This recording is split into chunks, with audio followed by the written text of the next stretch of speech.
last video, we went over the theory behind skin effect and proximity effect, and how those will increase resistance in a wire as you increase frequency.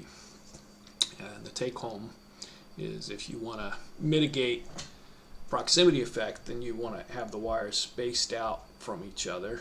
And if you want to mitigate skin effect, you want to use thinner wire, or you could use lots of thinner wire twisted around, or Litz wire. So in this part of the video, that shows some experimental stuff that I did to just kind of confirm that this is, what's actually going on. And I'm laughing because I did it so stupidly. I had like this enormous 10-pound coil of like 16 gauge wire, and so I was like wrapping and re-wrapping that, and each time it took like 4 hours. And the first time I screwed it up because I made the center air core much smaller at the same time that I brought the length of the coil down. So I was getting rid of winds next to each other by bringing the length down, but by making the air core smaller, I was adding them in the center, and so I had to wind it again. I could have found the same thing out. I realized, when you add the induction, you slow the coil down, so it's easier to see stuff. But with the oscilloscope and with this variable LCR meter, I realized I could have done the same thing with a half pound of wire, and it would have taken 5 minutes to wind each coil differently. And in fact, even using much less wire than that, I did a lot of that afterwards, just kind of looking at different arrangements. And take 30 seconds to wind it, and you only have a few microhenries of induction, but you can see how it changes, and if you need to, you can put it on the scope. So without further ado, and now the conclusion to part 2 of skin effect and proximity effect. Enjoy. So I had 10 pounds of red 16 gauge wire that I had on this coil form that I just made out of wood, and had that for a while. And so, knowing what we know now about skin effect and proximity effect, I said, well, this is 2 inches. If I have the similar form but 1 inch, that should get rid of half the proximity effect. So I 3D printed a new coil form. It's kind of all tore apart now, but it looked about like this, and I rewound the 10 pounds of wire. And this was really stupid of me. I should have just used a half pound of wire. I could have gotten the same answers, but sort of like the Austin Powers movie line, you just don't get it, Scotty. You just don't get it. So, I spent an hour rewinding this. But the interesting thing was I got this rewound, and it was about half the height there, and it was worse. And initially, I was briefly thinking, what the heck? Do I have this all wrong? But here's where I surmised the problem. Here is your air core here. Here is your air core there. And so even though I was getting rid of proximity effect there, I was adding it by making the air core smaller. Now, at first, it didn't occur to me that it would be such a big effect, because it doesn't look like it's a lot of wire, but you have to think about it in terms of the turns. And so it was a lot of turns because the diameter was small, and I probably ended up with more turns, even though it was a smaller length than I had before. It was about the same, but it was a little bit worse. So then I said, all right, I got to redo it again. And then I made the next one, and I think I made it like a 3-inch diameter, maybe 3.5, but it was closer, maybe not still quite as big, but it was closer to this. And I rewound it again, but I didn't make the scaffold big enough, so that was just a big chore, but I'll show you what we got. So eventually, I ended up with something like this, which I think is actually supposed to be like 3/4 of an inch, but you can see I didn't make the scaffolding big enough, and it's not my best work here. And it was a disaster to try to keep the thing held together as I finished it, hence all of the tape around. I just put it layered out and put some tape. But it eventually got done, and the important thing is that this one now had a bit higher Q. It wasn't dramatically higher. It wasn't nearly as much as I'd hoped, but it was a little bit higher. So how do we know that the Q factor is improving? So I'll show you what I'd done previously just on the spreadsheet, and then we'll just look at this on the LCR meter and then also look at it briefly on the oscilloscope. So what I'd done previously is with 3 coils, this one on that original form factor, this 20-pound one there, and then a 2-pound one. The light just came up. But so this was the 10-pound one on that previous form factor. That was the millihenries of inductance.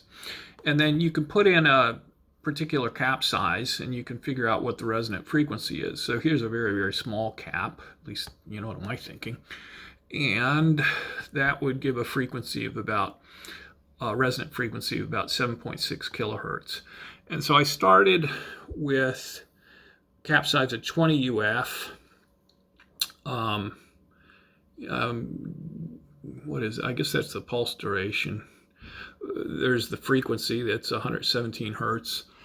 And I would measure the Q factor with the LCR, and then I would occasionally put it on the scope to eyeball it and see if things were actually improving, just to trust what, did I trust the LCR measurement of Q? And after a while I started to trust it, because it seemed like it was improving as this number that the LCR meter was giving me was improving. So here's how this thing behaved with smaller and smaller caps, and hence the frequency getting faster and faster. It got better out to a cap size of 0.22 UF and a frequency, I think that's about, see that one or that one? I think it's this one, 1.1 K. Now, yeah, here I kept track of it. Here's the resistance at the given frequency. So it's really the impedance. This low, the straight line DC resistance, and the impedance, which is the straight line plus the reactive resistance, are essentially the same. And we set at 0.22 is where you had the best Q factor. So 0.22 went to about 9.36. So you can see the resistance was getting higher. Then at 0.1, now the resistance is increasing so fast that your Q factor is getting worse and worse. So that's sort of the general trend that you see with these things. So here we got the new coil on the LCR meter, and we see that the induction is 78.79 millihenries. That compares with 91.54 when I had it wound on the other coil form. So you can see that the induction is going down. And this brings up, the topic of the next video will be Wheeler's formulas for induction. But that brings up one other issue, is like, well, maybe you can get rid of proximity effect and mitigate skin effect, but do you have to do so in such a way that when you wind it to mitigate those, the induction goes down so much that you never improve your Q?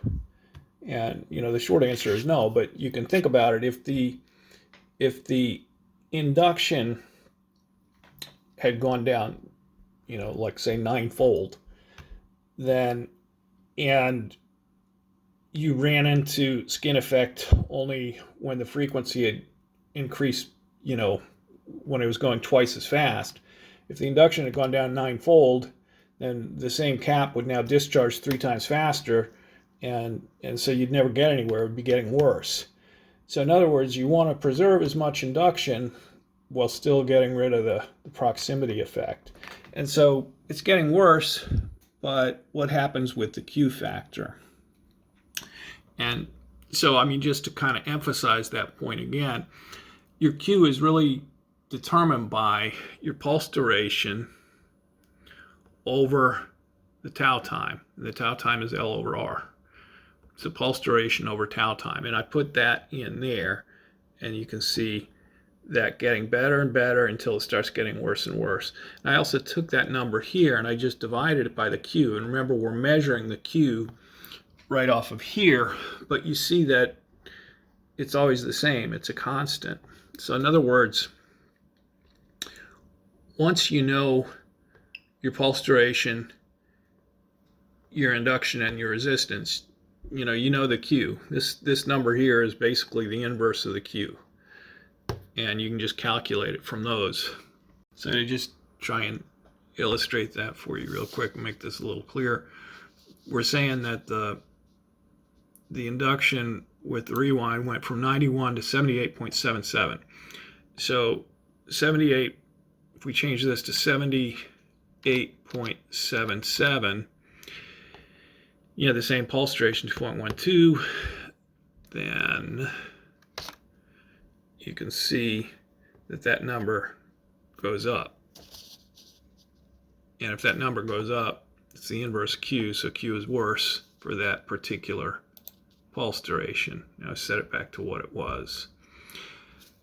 Now what would happen, because the induction has gone down, the cap would discharge more quickly. And so this pulse duration would speed up. But that's why I'm saying when you're losing induction, you're speeding up your frequency, right?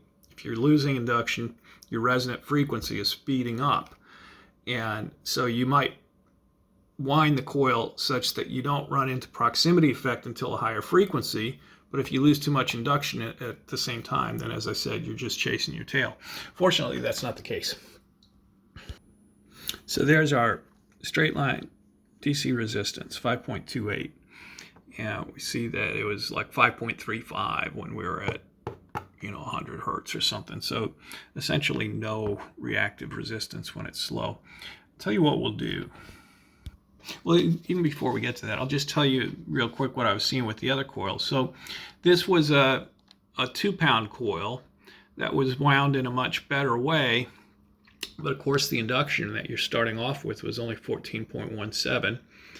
And the tau time was not nearly as good. But because of how it was wound, I was able to get it out to a Q of 55.43 versus the best there being 67.98. Now, that 20-pound coil, which, my initial thinking before I really started to delve into this was, oh, this is going to be so great. The way it's wound now, that's the highest Q that you could get, that I was able to get, 56.6, which is just better than the 2-pound coil, which weighs a tenth as much, but is not near as good as the 10-pound coil, which weighs half of that. So that's why I'm saying you have to figure out how you want to wind these things to get the high Q.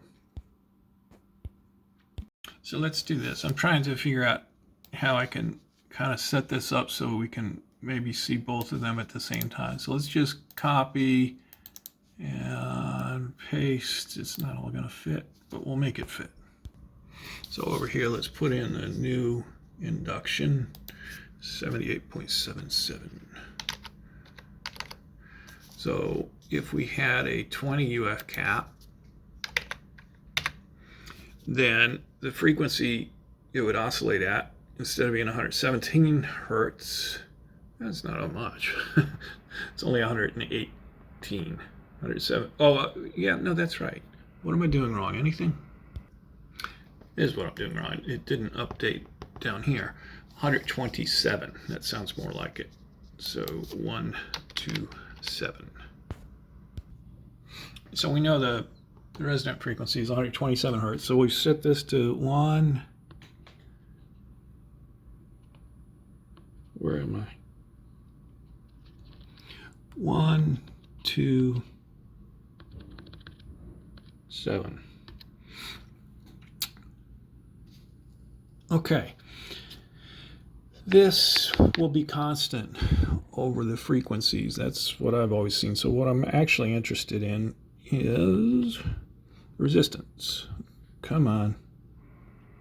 Yeah. So the resistance is 5.305. So put in the resistance of 5.305 at that frequency. It's, again, actually the impedance. And there's our tau time. Our tau time is 14.72 milliseconds. Our pulse duration is the quarter wave where the cap discharges to 0. That's 1.97. That ratio, which I've been harping on, that determines the tau time, the ratio of your pulse, that determines the Q factor, the ratio of your pulse over your tau time is 0.133. Here it was 0.12. So the Q factor should actually be worse. And let's get the proper, come on. Yeah, the proper submenu there. The Q is now 11.76. So let's just jot that in. 11.76. So the Q factor's gone down with the same cap. Oh, this is terrible. That's not the issue. I mean, that's to be expected because we lost some induction. The question is, does the Q factor ever get better than 69.3?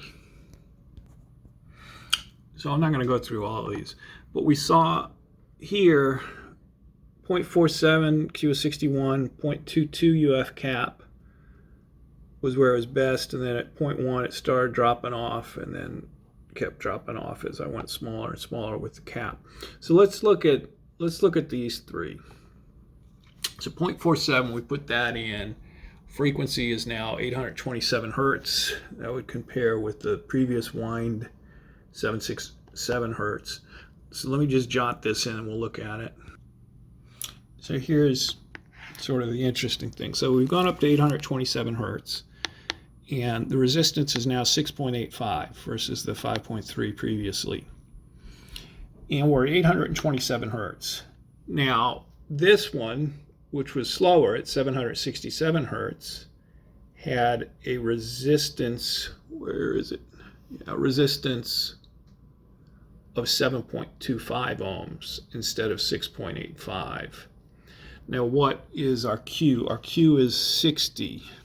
Let me jot this 6.85 in here.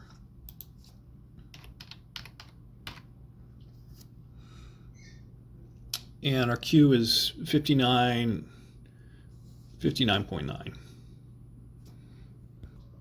So 59.9 is less than 61.2. It's still worse, but it's nearly the same, whereas before it was a bit more, dramatic. Not much more dramatic. But let's go to 0.22. So I'm going to put, come on, 0.22 in here and just do the same thing. So if we had a 0.22 UF cap in there, our resonant frequency would be 1.2 kilohertz. And what do we see? We see the resistance is now 8.47. Now here's the 0.22 here. The resistance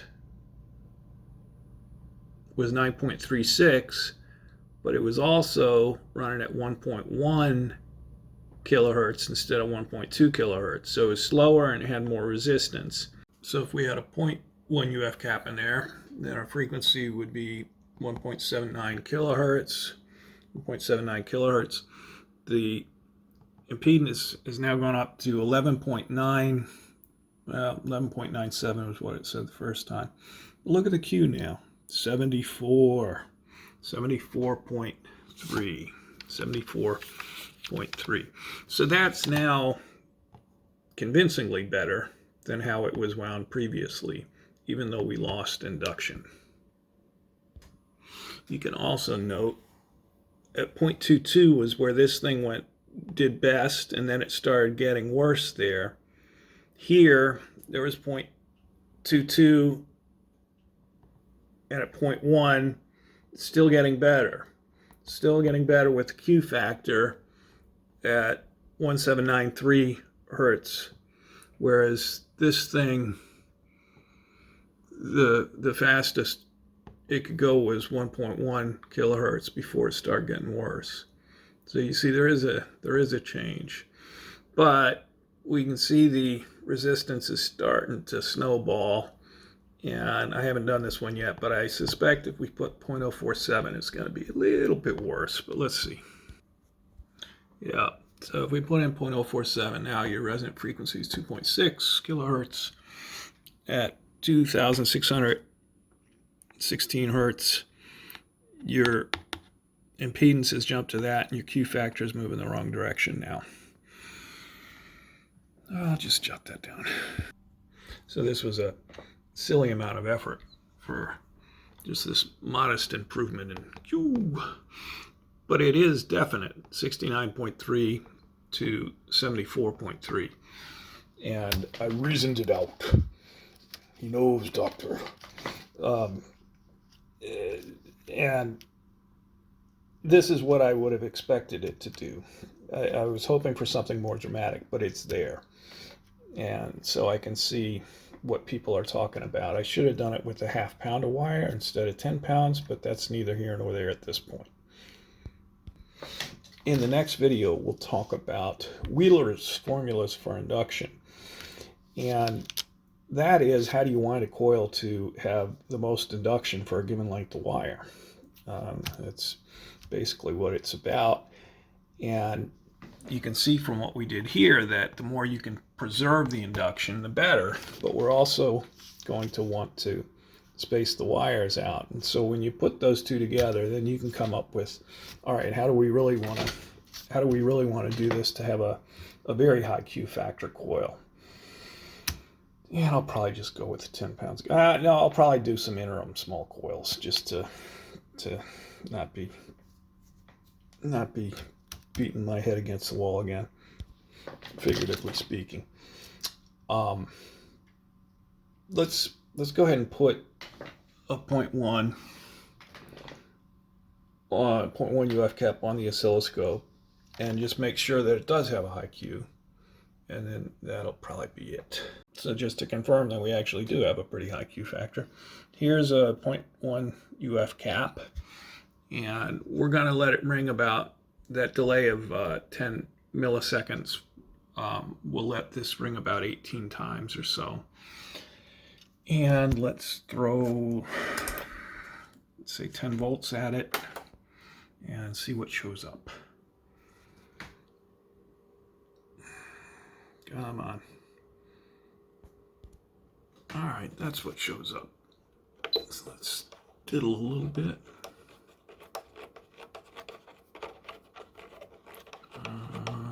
Bear with me. And do we want it like that? That's probably good there. So there it is. Not near as good as I'd hoped for this coil, but moving in the right direction. And so that's the best I've seen so far. That's a pretty high Q, right around 70.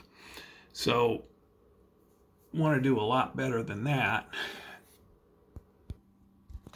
So we still need to talk about Wheeler's formulas, but if we wanted to improve Q further, you would either want to get rid of all of these layers, or you could have one layer dielectric space, say like a little plate of PLA, and then a second layer, and then a third layer, making sure that you're spacing them out. And then you also want to space each wire from the next wire. And that way you would get rid of proximity effect. And the only thing left would be Q effect. Now, if you did that, what might one iteration of that look like? Well, it might look